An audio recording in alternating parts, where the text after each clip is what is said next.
I invited Keyframe, which is also Julian, to speak because I kept seeing him reposting cool stuff in LinkedIn. And it's like, who is this virtual museum that's posting all this cool stuff? So then, of course, I scoped him out and read everything. And so now I'm going to tell you a little bit about him. Founded and directs the Virtual Worlds Museum. It's an award-winning project dedicated to preserving and showcasing the evolution of immersive digital worlds.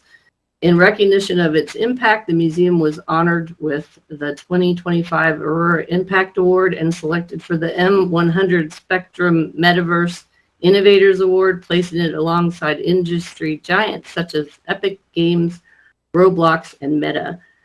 Julian has built a career at the intersection of immersive media, storytelling, and technology, leveraging a diverse background that spans virtual worlds, electronic music, culture, and digital production.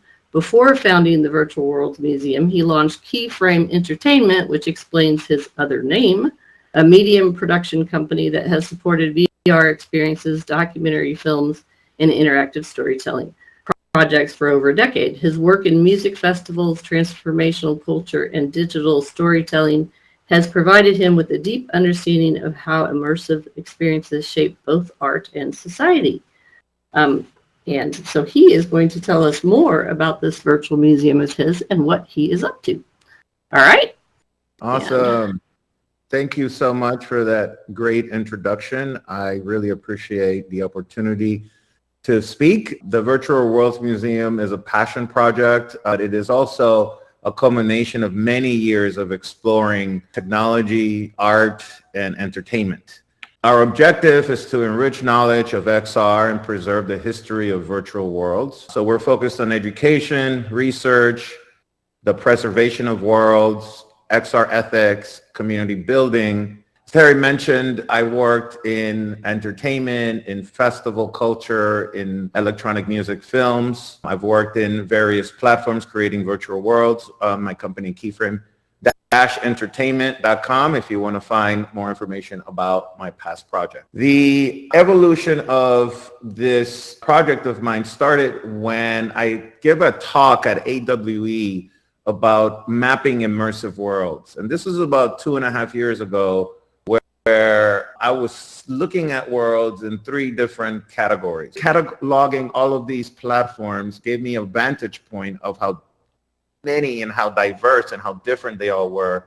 So I continue researching, and then I started researching my predecessors, right? All the other projects that sought out to explore and map virtual worlds. So I learned a lot from those writings and from those videos and projects that were featured in the Internet Archive, and Ryan Schultz, who's an academic, and a lot of Discord channels. So I really did a lot of research before I decided to create this project at this scale. And it was actually in a conversation with Carlos Austin, who's our filmmaker for the evening. We were on the phone and on the actual phone, not in a virtual world or a Zoom call, which is, as I was talking about the mapping, I said, you know what we need? We need a museum, and not a museum that has kind of like the archaic connotation of museums of the present, of the past, but more of the museums of the future. Like, what does a digital museum look like for the XR industry? And I want to redefine that term. So that's something to think about as we continue this conversation, because I want to redefine not only the way we view virtual worlds, but the way that we view the term museum. My thesis is that the virtual world concept predates the internet, right? People confuse virtual world with virtual reality. And those are 2 separate things, right? Virtual reality is a way to look at content through an HMD, but virtual worlds have been present since the beginning of time, right? What is heaven but a virtual world? What the Babylonians were talking about, what the Egyptians were talking about, what kids around a table playing Dungeons and Dragons, they're creating virtual worlds. They're not technological worlds. They're not using an interface of technology, but the terminology to me is ancient. Now, what the Virtual Worlds Museum is capturing the digital virtual worlds when we embody avatars. So I do not include HUDs and MUDs, which are the multi-user dungeons that predate virtual worlds, but they are part of that legacy.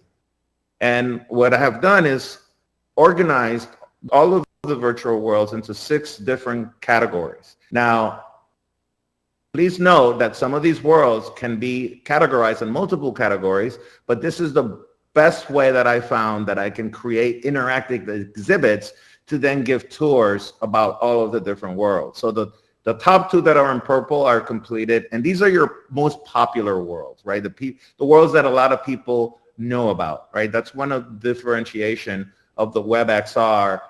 Those are web native, meaning you just need a browser and a URL, and you create an avatar in the program, and you don't need to download anything. And that can already be seen in Arrival Space.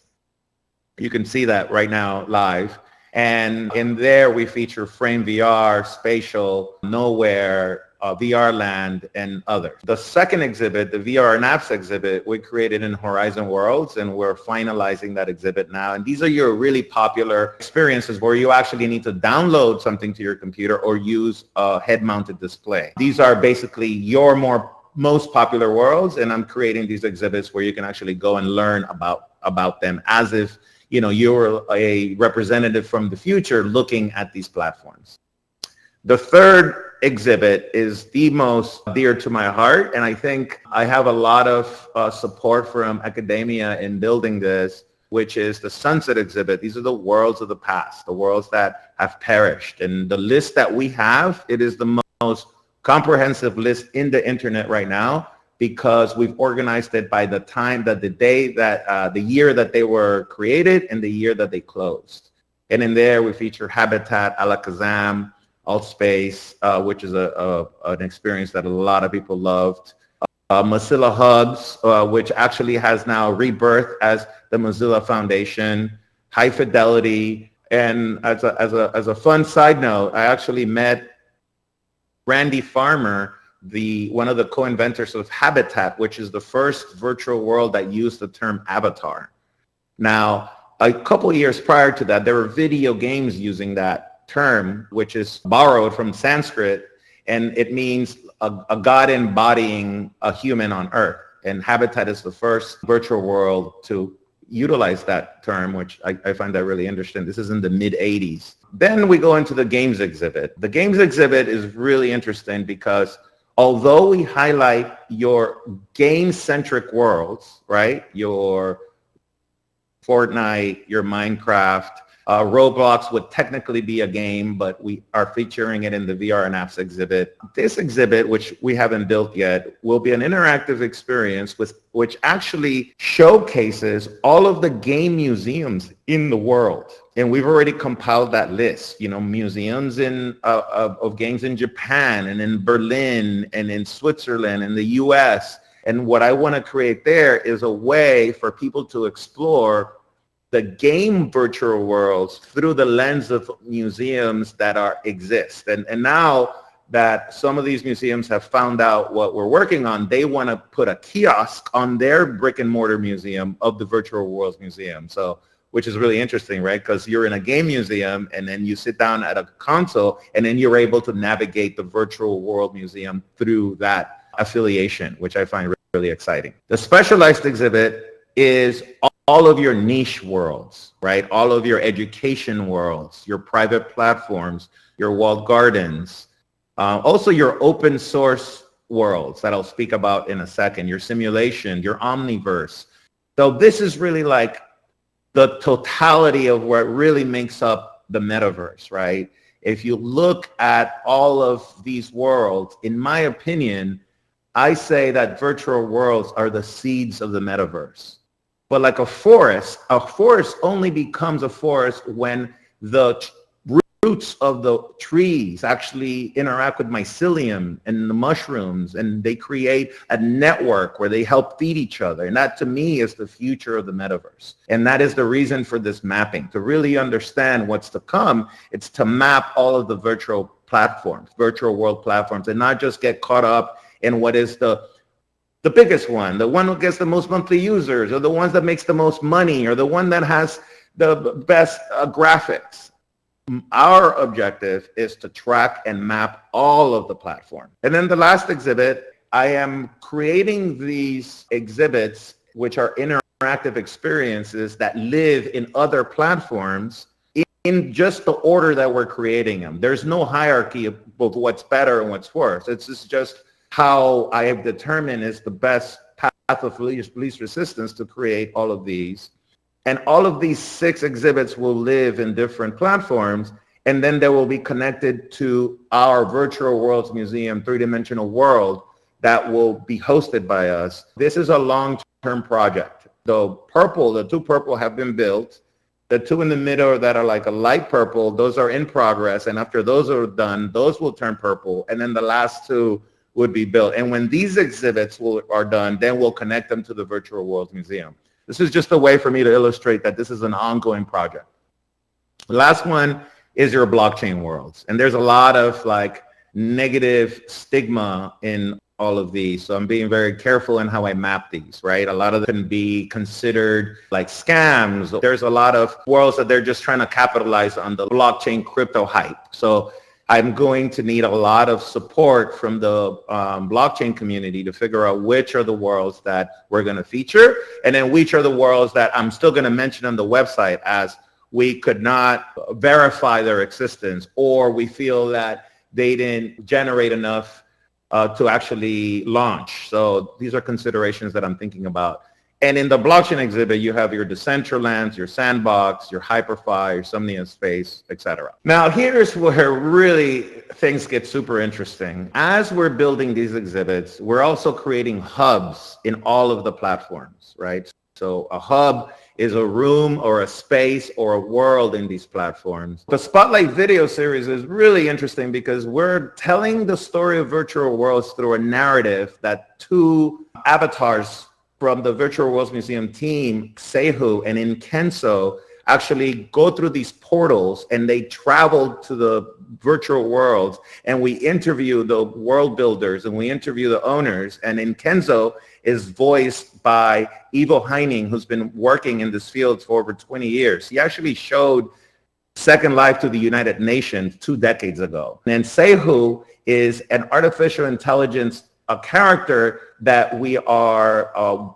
working with, that it's really fun. And I'm utilizing this narrative of our project evolving into a force for good, where we actually not only map the virtual worlds of the future created by AI, the AI prompted worlds, but we also teach these new platforms about ethics and about what are the best ways to really have a human touch and not just deal with making worlds look pretty, but having them be safe and have equality and have accessibility and so forth. So that's really important. I wanted to touch on the open source world. So this is really interesting. As my research expanded, I saw that there are worlds and platforms that are built on different technologies. Some stem from Second Life, some stem from Mozilla hubs. The open source worlds to me are very exciting because they allow the participants to create these experiences untethered from the big companies. And as far as the ethics that I spoke about, these are some of the organizations that work within ethics. I'm a big part of the XR Guild. I'm actually a co-lead in creating the new library version 2 that we're going to be announcing in about a month. And it's professionals coming together to make sure that the ethical principles and considerations for virtual worlds are intact and actually exercised. So you can find this on our website. Some of the team, they're volunteers and advisors, and I'm really thankful for them contributing their time and expertise to be a part of this project. So what are the future plans of the Virtual Worlds Museum? Well, we're going to continue creating the Spotlight video series, season 2, which is filming all of the other platforms. We're going to continue publishing hubs. We have work being done in Roblox, VRChat, Engage, and then we're looking to work with Cause on Viveverse, and our friend Dulce is helping us with Second Life. And then we're partnering with the live platforms to build out our exhibits. Volunteering needs, if anybody wants to help us in research and admin and fundraising, that's something that we have in need of support, you can reach out directly or our website, which is virtualworlds.museum. We're launching a marketing and advertising services with the blog New World Notes, which is James Wagner Au. He's the writer of the book Making the Metaverse That Matters. So we're going to pilot a program where worlds and platforms can advertise through our network. We're going to launch a crowdfunding campaign in June, and we accept tax-exempt donations. My name is Julian Reyes. That's what my talk is about the Virtual Worlds Museum. Apologies for me jumping in and out of the presentation. I'm not sure what's going on, but if you have any questions, I'll be happy to field them.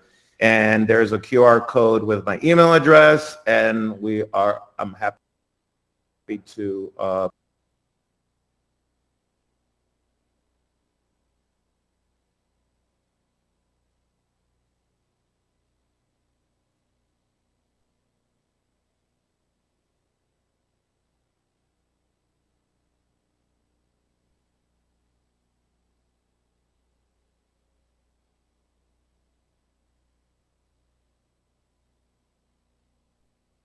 I'm happy to answer any questions, guys. I wonder if it might help to stop the slide presentation. I don't know. Oh, that's a great idea. Yeah, that's a great idea. Thank you for that suggestion. All right. Hopefully that helps us a little bit. Yeah, I hope so.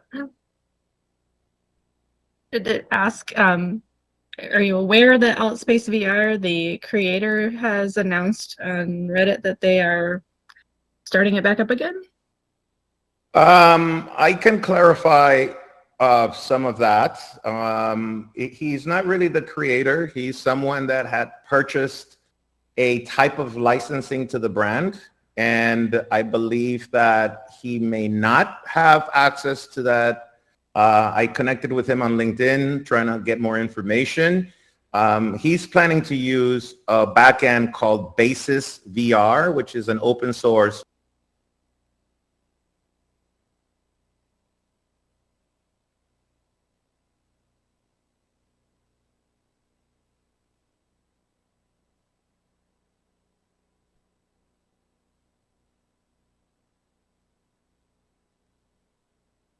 Darn. There's also a question about like funding and team and so forth. Danny Mac is not the original creator, but he's now the owner. That makes sense. I think I wouldn't say you can only own it if it exists. I believe that it's a branding ownership, right? Of like the name or the website or something like that. But I will, if I'm walking around as an avatar, then I can verify whether it's owned or not. I mean, that's just the way that I view things as a curator, and I want to, and that's why I reached out to speak to him. So if I learn more, I'm willing to share more of that in our blog. Cool. Thank you. You're welcome. With technical difficulties, I think you got your work cut out for you. Oh, yeah. Oh, yeah. A lot of people, they say either, this is very ambitious, or they say, what are you doing? Yeah, either they know and know it intimately, or they don't understand. Yeah. Is that why you're building on multiple platforms, or one of the reasons?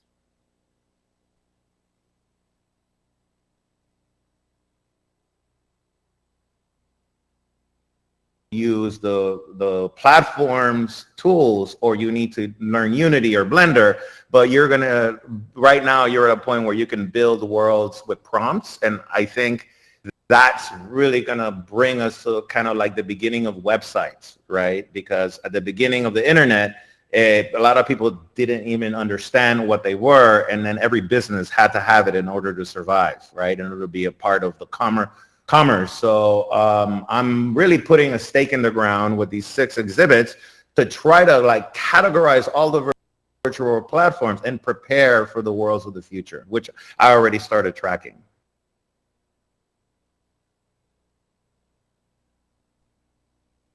Did you say you're tracking the worlds of the future?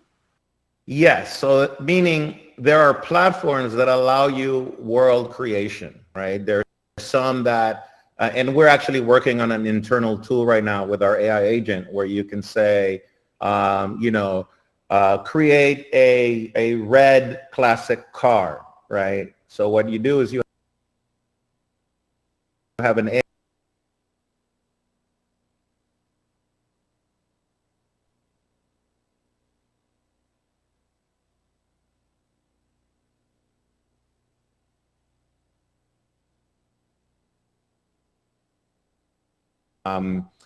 Kadeem that you can create 3D models through prompts, or you can actually generate 3D skyboxes like Blockade Labs, right? And we have an integration with them. So in our world, and other worlds have this as well. You can type in any prompt and the 3D skybox is changed to that prompt. So we already have AI prompted skyboxes. The next step is AI prompted worlds.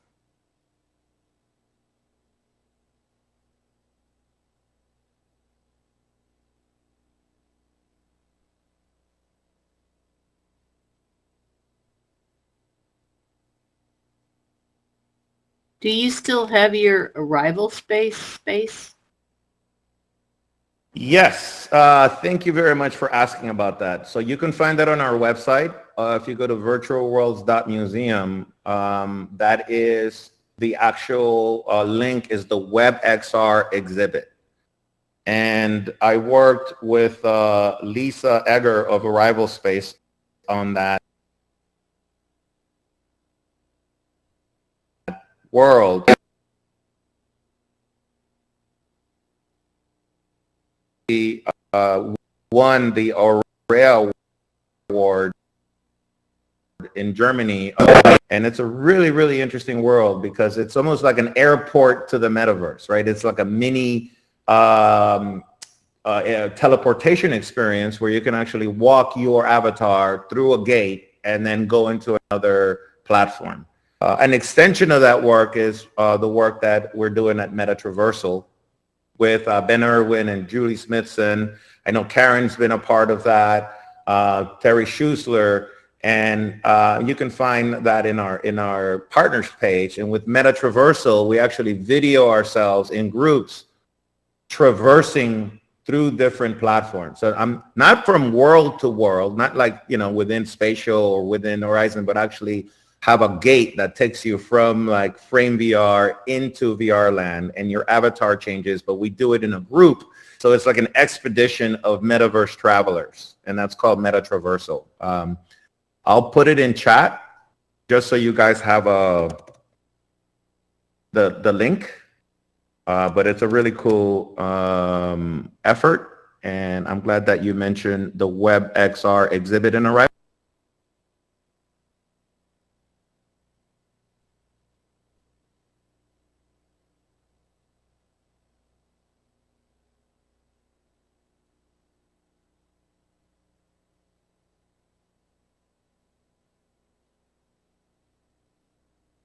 We've had audio go in and out. We've never had our guest speaker continually disappear. And he's back. Oh, I'm back. I just found the link. I put it on the chat for Meta Traversal. Do you guys see it? I'm not seeing it coming through. Actually, let me write it a different way. I'm going to put .com. It was appearing above your head.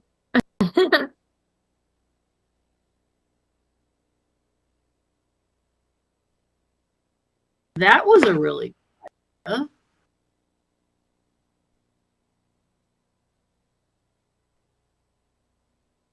Oh, okay. Thanks for letting me know about the URL.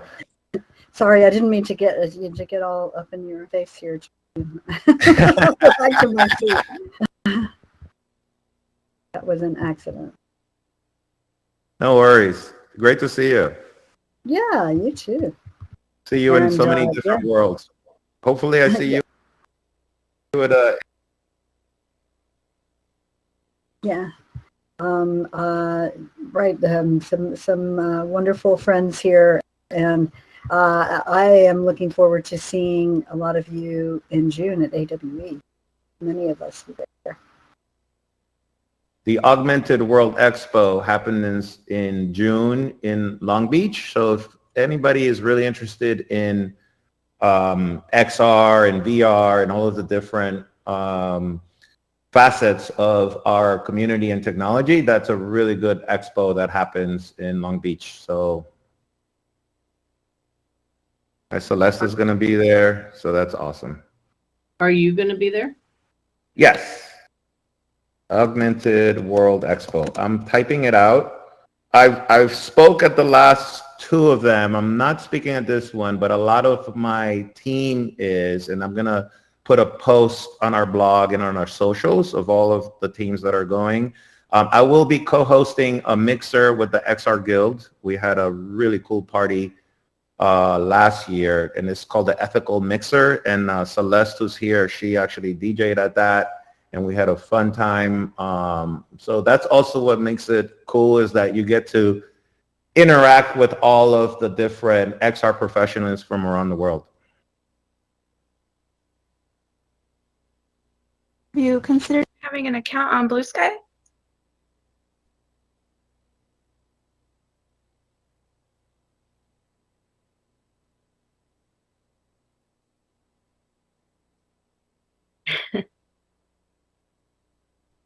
Lori, be sure and ask that again when he comes back. Yep, and I'm back. Yeah, I keep on teleporting in and out. I'm phasing in and out of reality here. So yes, we are on Blue Sky. So if you do Virtual Worlds Museum, you should be able to find us. Awesome. Okay. Thank you. What is Blue Sky? Put it on the website and didn't link. But. Blue Sky is a social media network.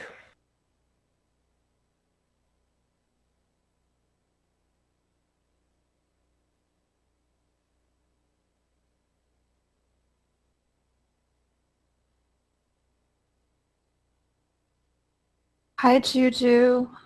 Hello. One of my other many names. Oh, no. I'm glad. That's 6 now. Hey, Terry, that's not even half of them.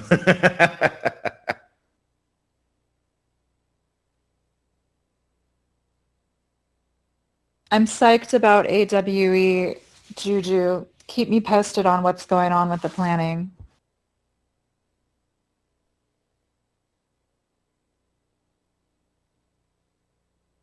And I can't hear your voice.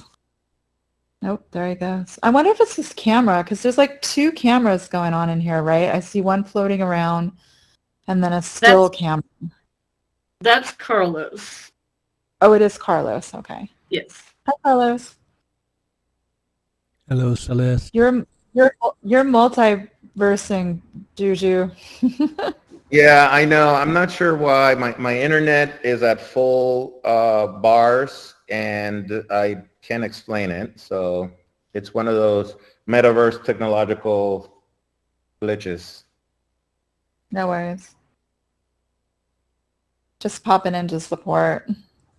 Okay, awesome. I'm glad you did.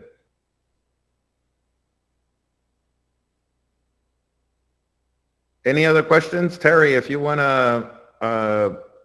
How do you decide? The reason I asked you to speak was because I kept noticing you reposted really cool things on LinkedIn.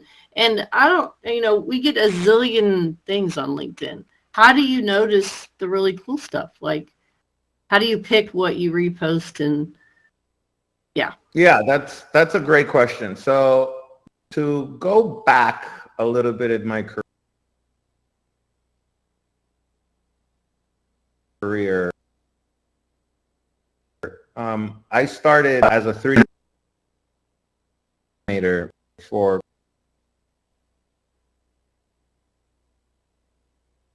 court trials. The ability to get something and look at it in different dimensions and then showcase it. And then I worked on as a DJ in electronic music. I curated music to play at music festivals, and I did that for a very long time.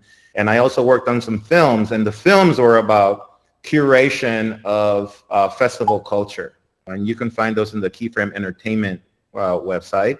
And now when I work on these metaverse projects, I see them as what are the most important parts of telling the story of the metaverse, right? And if you think about the name Keyframe of my original company, a keyframe in animation is the highest point of movement. It is the most important point. That's why like Disney animators and would draw the most important part of the movement, and then in between animators would do the other ones to create the frames. That's what a keyframe is, right? It's also used for video. So to answer your question is, I really very methodically curate the blogs that I follow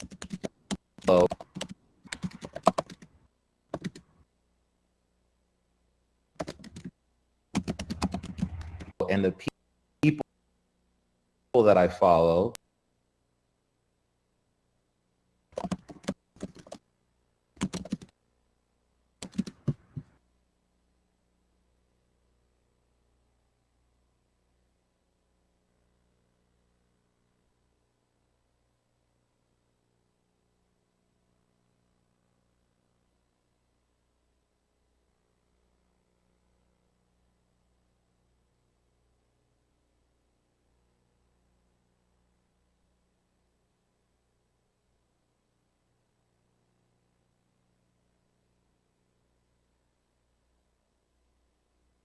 Is it just me, or can we not hear Keyframe?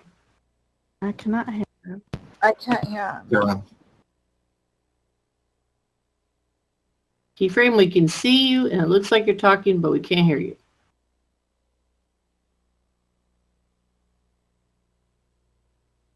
It's going to disappear again.